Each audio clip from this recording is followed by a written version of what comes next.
متن کہتا ہے یہ نرم حکم بھی ہو سکتا ہے، درخواست بھی، یہ کیسے پتہ چلے گا؟ دیکھیں، یہاں پھر وہی بات آ گئی، سیاق و سباق، بولنے والے اور سننے والے کا آپس میں رشتہ کیا ہے، اور بولنے کا انداز یعنی لہجہ۔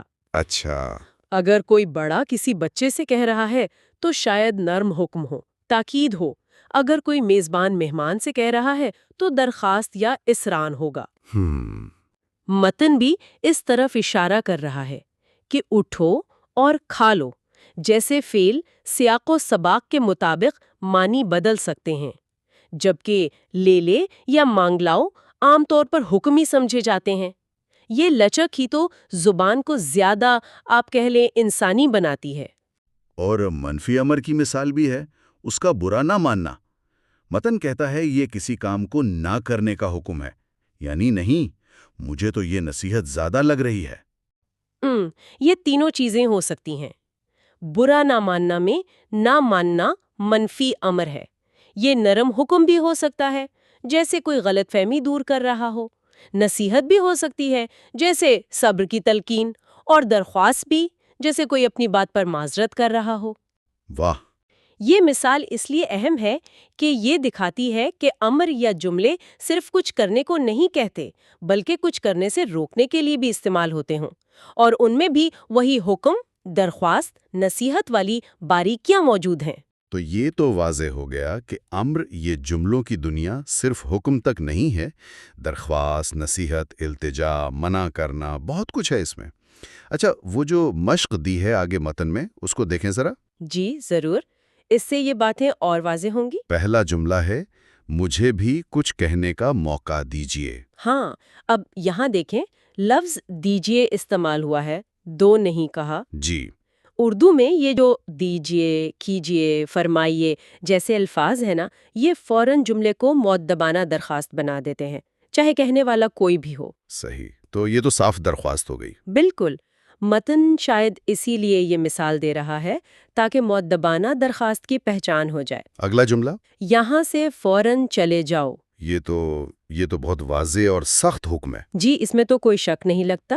لفظ فوراً اور پھر چلے جاؤ، جائیے نہیں کہا، یہ مل کر ایک صاف حکم بنا رہے ہیں۔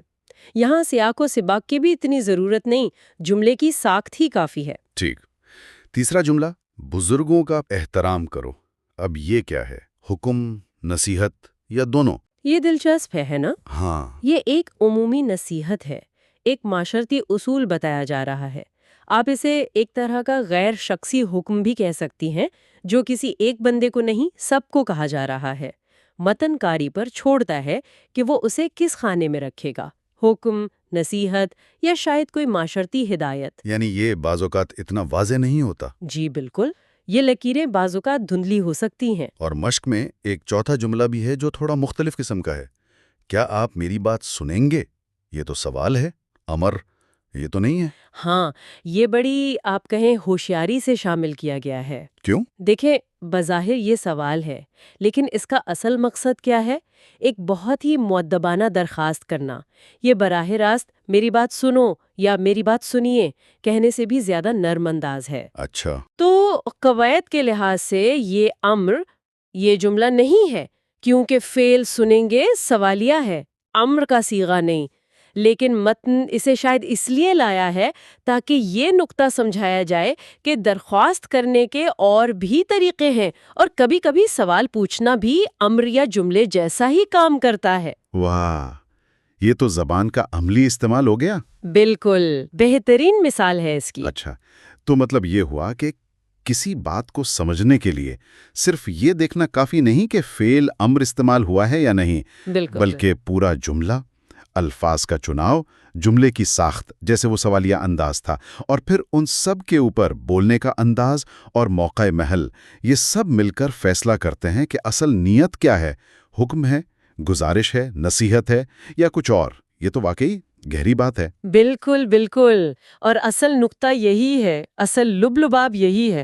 اردو زبان میں اور شاید زیادہ تر زبانوں میں معنی صرف لفظوں میں قید نہیں ہوتے، وہ ان کے استعمال کے انداز میں، سیاق و سباق میں، بولنے والے اور سننے والے کے بیچ جو تعلق ہے اس میں پوشیدہ ہوتے ہیں۔ متن نے جو مثالیں دی ہیں، حکم سے درخواست تک کا سفر، مثبت اور منفی امر، مؤدبانہ انداز، سوالیہ انداز، یہ سب اسی بات کو تو واضح کر رہی ہیں۔ ان باریکیوں کو سمجھنا ہی اصل میں مؤثر بات چیت کی ابلاغ کی کنجی ہے۔ یہ صرف گرامر نہیں ہے، یہ تو سماجی ذہانت کا بھی حصہ ہے۔ زبردست، زبردست۔ تو اگر ہم آج کی گفتگو کے اہم نکات کو سمیٹیں تو کیا کہیں گے؟ ہم نے امر فعل اور امریہ جملہ کی تعریف سمجھی جو متن میں تھی۔ جی، ہم نے دیکھا کہ یہ جملے صرف حکم نہیں دیتے بلکہ درخواست، نصیحت، التجا اور کسی کام سے منع کرنے کے لیے بھی استعمال ہوتے ہیں۔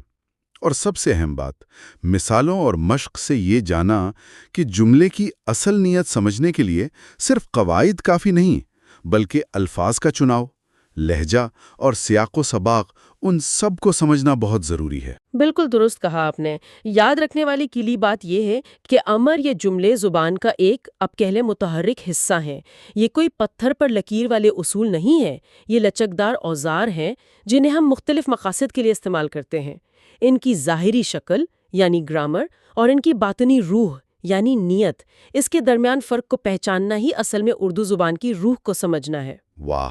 متن ہمیں یہی سکھانے کی کوشش کر رہا ہے کہ الفاظ کے پیچھے دیکھو، سیاق و سباق کو سمجھو، تبھی بات کی تہہ تک پہنچ سکو گی۔ بالکل، یہ واقعی بہت اہم نکتہ ہے۔ چلیں گفتگو کے اختتام پر ایک خیال چھوڑ جاتے ہیں سامعین کے لیے غور کرنے کے لیے۔ ہم نے دیکھا کہ الفاظ اور سیاق و سباق ایک ہی ساخت والے جملے کو حکم سے درخواست بنا سکتے ہیں۔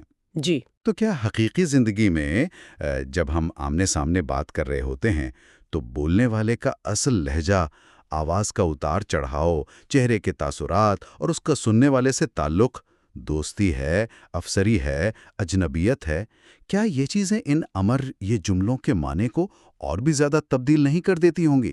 کیا زبان کی یہ جو غیر تحریری جہتیں ہیں یہ تحریری مثالوں سے بھی زیادہ طاقتور نہیں؟ اور کیا حکم اور درخواست یا نصیحت اور طنز ان کے درمیان فرق ہمیشہ اتنا صاف ہوتا ہے جتنا ہمیں کتابوں میں لگتا ہے؟ یہ سوال تو بالکل موضوع کے دل پر جا کر لگا ہے۔ حقیقت تو یہی ہے کہ یہ جو غیر زبانی اشارے ہیں، لہجہ، تاثرات، جسمانی زبان اور جو باہمی تعلق ہے، یہ اکثر الفاظ کے معنی کو بالکل بدل دیتے ہیں۔ ایک ہی جملہ، جیسے آپ نے کہا، یہ کام کرو، دوست کہے تو مشورہ، باس کہے تو حکم، کوئی ضرورت مند کہے تو درخواست۔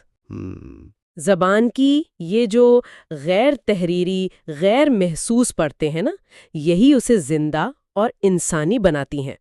اور یقیناً یہ لکیریں اکثر دھندلی ہوتی ہیں، اسی لیے تو غلط فہمیاں ہوتی ہیں اور بات چیت کرنا ایک مسلسل چیلنج رہتا ہے۔ متن نے ہمیں قواعد اور بنیادی معنی تو سمجھا دیے، لیکن اصل زندگی میں ان جملوں کو سمجھنا اور استعمال کرنا وہ تو ایک مسلسل سیکھنے کا عمل ہے۔ بہت خوبصورت بات کہی آپ نے۔ اس تفصیلی اور واقعی دلچسپ گفتگو کے لیے آپ کا بہت شکریہ۔ میرے لیے بھی یہ گفتگو باعث مسرت تھی۔ بہت شکریہ۔